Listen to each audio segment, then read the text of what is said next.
Yeah, no, so knew that turn up this morning, and generally that was the reason as to why we went. It felt right in my tummy that Joff was going to do something this morning to break the game open.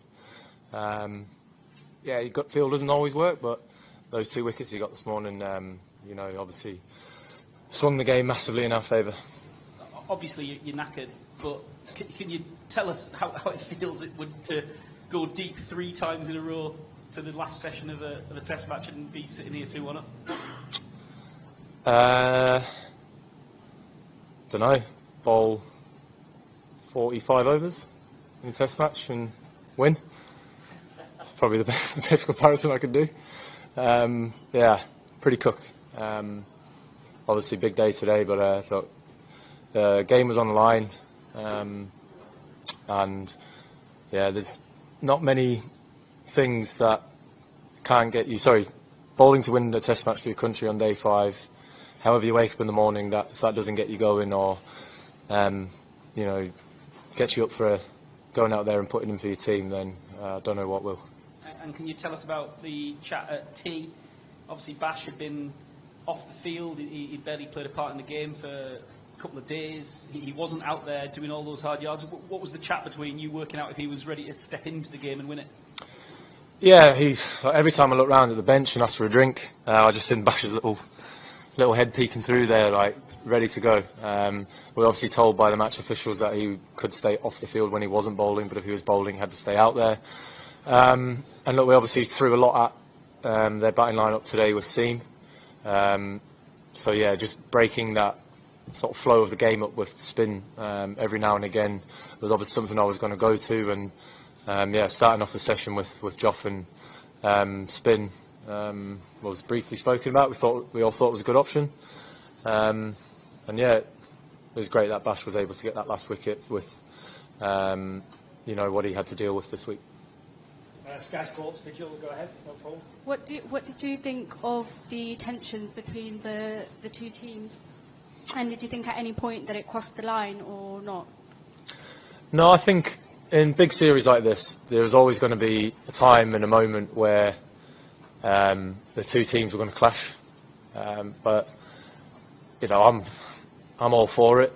I don't think it really stepped over the line. Look, I think at the end of it, if you think about it, there's 22 people out there playing for their country. It's the highest honour that you can do in in our given sport.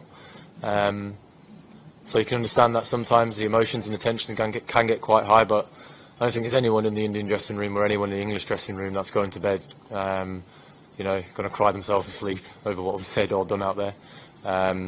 Where sometimes it gets a little bit over-egged, I think, from an outsider's point of view. I don't think it overstepped the line from the Indian team or from our team, but yeah, there was always going to be a moment in a series like this when it was going to implode. It wasn't really boiling up to it; it just sort of happened. But look, it adds to the spectacle of England v India, doesn't it? We'll go Vish and then Stefan. Hi Ben, you mentioned there about gut feel with Jofra this morning. Did you say anything to him before you went out there to almost remind him of stuff 6 years ago? I just said to him this morning, I said, you know what today is, don't you? And there was that, funny, that highlight package from, I think, when India knocked off like 300 odd back in the day when Ganguly, he thought that was a World Cup final as well. He thought that was 6 years today. Genuine.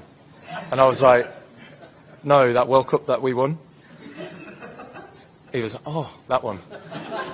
Gosh, he's an absolute beauty, that boy. But yeah, just had that feeling, and yeah, those 2 wickets today. That Rishabh Pant one was obviously massive in a low sort of 4th innings run chase. Just off the back of it, you just called him a beauty there. It didn't look like you were very kind to him last night. Can I ask what that back and forth was? And it looked like he was going to try and apologise to you as you were walking off. Which one? Just yesterday when I think you kind of remonstrated when he was a square leg. I think he wanted a single instead of 2. And then, yeah, can I just ask about that? So he wanted me to come to mid-on and Kasi to go to leg slip so he could talk to me. But I didn't trust Kasi at leg slip, to be honest. Yeah. And was there any, did you talk to him about it at stumps? Because obviously, I suppose he's not necessarily used to you captaining in this era because you like a fielders up, and it looks like he just wanted to cover at certain points. Have you been bringing him up to speed? No, honestly, that whole thing was he wanted me to come to mid-on so we could chat about what he's trying to do. Yeah. It's quite sweet, that. Yeah. Stefan, Chris, yeah? A couple of years ago, there was obviously the Ashes test with the Johnny stumping. You guys seemed to feed off that when you got back into the series. The tension between the sides in this game, did it give you guys an extra edge? You seemed really up for it after what happened on Saturday night.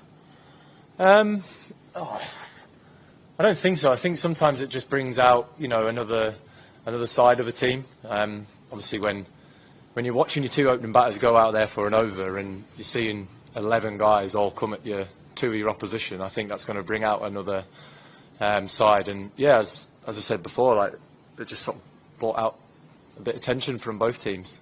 It's great to watch. But yeah, when we came in last night after taking that last wicket, that long room was absolutely raucous. Generally think it was louder when we walked back in after that Ashes incident. But that was more cheers and excitement last night as opposed to the booze coming out when the Australia game was here. And how bad is Bash? Are we likely to see him again in this series? It's not good news for Bash. Very disappointing for us as a team and for him. Big shame, but I think the courage that he showed to go out there and bat at the end for us, and willing to sit there on the bench waiting for his moment to come on and bowl. I think just proves how much it means to everyone who gets the opportunity to put the shirt on. That not even a couple of breaks is going to stop anyone getting out there. Chris, Adam, and then two on this side here, please. Go ahead. Ben, there's been quite a few special moments for this team over the past 3 years or so, but I just wondered, does this win rank as one of your most satisfying as captain? I don't know. I think for me, winning on day 5 by 22 runs like we did is probably one of the most subdued celebrations I've ever been on, an England win. Just didn't have a lot to give, to be honest, there with the celebrations. So it's a weird one. I mean, obviously it's a great game, it's a close game. You'd think I should be saying yes, but it's just quite hard to quite get my head around it at the moment, if that makes sense. Just because I've obviously put a lot in over the last 2 days. So when you're physically and emotionally tired, it's hard to properly feel it. I reckon in 2 days' time I'll be pretty pumped. Just pretty knackered at the moment, to be honest, but obviously very happy that we've managed to get the win. I heard you say on TV that you're probably going to spend the next 4 days in bed. Yeah. Just check in, you're pretty confident you're going to be up at it and bang up for Manchester? Oh yeah, absolutely sound for Manchester. It's a big break. Obviously was pretty tired after Headingley. After we walked off the field there, sort of whole new level of tiredness hit. Look, and it's obviously different when you. I've been in games like that before, not as a captain. Where I've been given the ball to run in and try and bowl the team to victory. But then now, obviously, adding on to the decision making around bowling changes, field placings, how I feel we're going to get this win. Obviously there's the physical element of bowling in the 4th innings, but then it shouldn't be underestimated how the emotional and mental tiredness does also get you as well. Adam, and then we'll finish with 2 here, and then we're done. Thank you.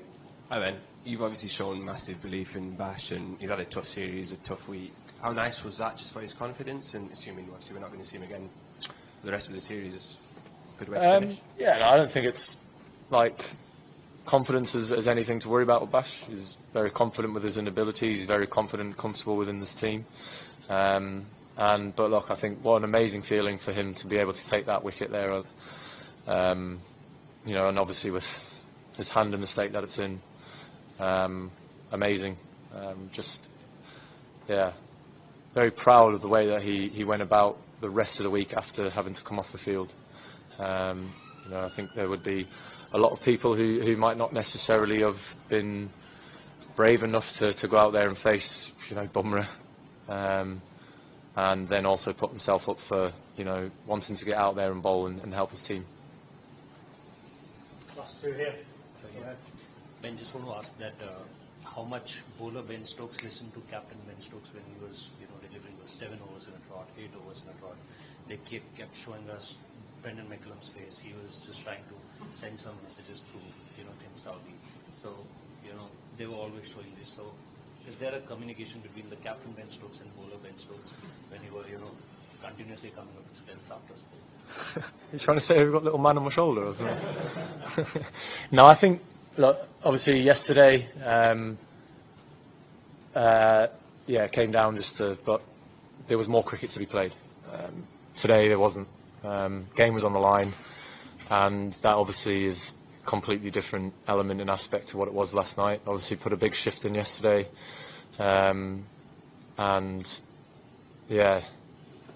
today was it was going to be my decision when I stopped bowling.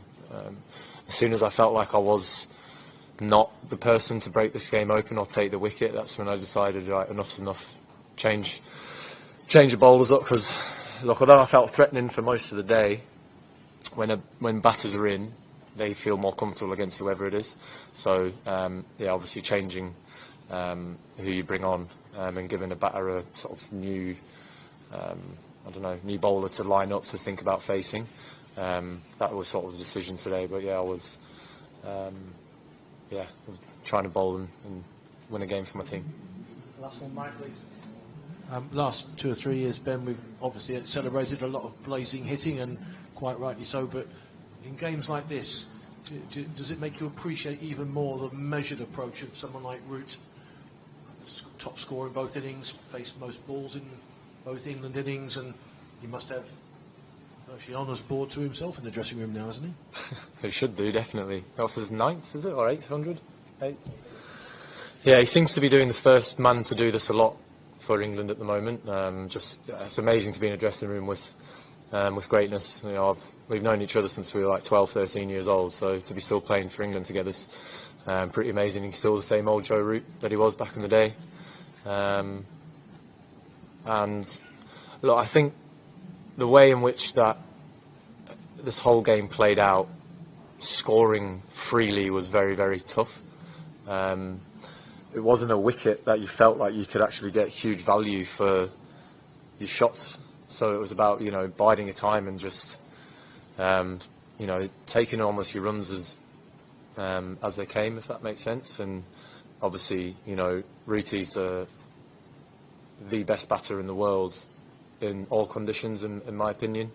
He read the situation very, very well, as did, I thought, Ollie Pope as well. It was very clear that it wasn't going to be one of those wickets where you could, play those big drives on the up or get out of the ball because of how slow it was. And obviously when the ball went a little bit softer, it became even harder. But then when it came to batting in the third innings, it was a completely different game with that new ball.